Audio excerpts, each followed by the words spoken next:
بسم الله الرحمن الرحیم. محترم مسلمانانو ورونو، ډیره مهمه او اړینه مسأله ده. په هلک او جنۍ باندې په څونه عمر کې روزه فرض کیږي؟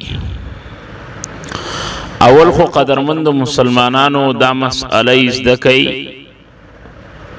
چې شریعت مطهره زمونږ ستاسو دین د الګ د خاطرم څه علامې مقرره کړې دي او د ښځې د خاطرم جنۍ د خاطرم څه علامې مقرره کړي چې هغه علامې موجود شي په الګ کې، نو موږ به شرعاً حکم لګو چې الګ بالغ دی، باید چې روزه ونیسي او لازماً ونیسي او فرض ده، یا جنۍ بالغه ده روزه باید لازماً ونیسي. د شریعت له نظر کله چې الګ شیطان غلو یعنی احتلام کېده او یا د دې ترڅنګ هغه په مجامعت باندې قادر او انزال د منی کې د منی تر خارجي د پشوق او دفع او ټوب سره، نو دا الګ باقاعده څه شی دی؟ قدرمند مسلمانانو بالغ دی، په دې باندې روزه داسې فرض دی لکه څنګه چې په عام مشرانو باندې روزه فرض ده. او که د جنۍ باندې حیض راته، نو د حیض چې دی د ښځې د خاطره د جنۍ د خاطره علامه د بلوغت ده، نو مونږ به داسې وایو چې دا جنۍ بالغه شوله او په دې باندې باقاعده روزه لازمه ده، باید چې وینیسي او خامخا یې ونیسي.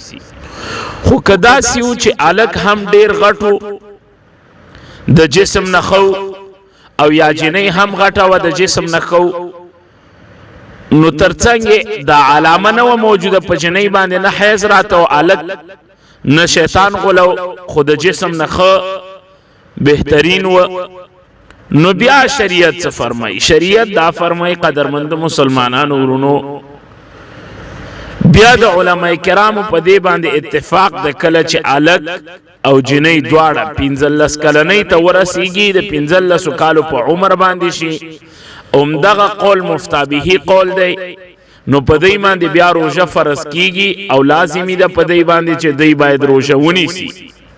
زمونږ ستاسو په معاشره کې کله نا کله بچی بالغ شوی نه، احتلام نه شوی، خو البته 15 کلن وي، نو پلار وای چې دا د روزه نه نیسي. نه پلار په ګناګاریږي، اهل او د دې کوروالا مشران ټول په ګناګاریږي. د دې شرعاً حکم دا دی چې دا باید روزه ونیسي، چې الګ او جنۍ باندې که علائم د بلوغت نوی راغلي خو چې 15 کلنۍ ته ورسیږي، په دې باندې لازمي ده چې د روزه باید ونیسي.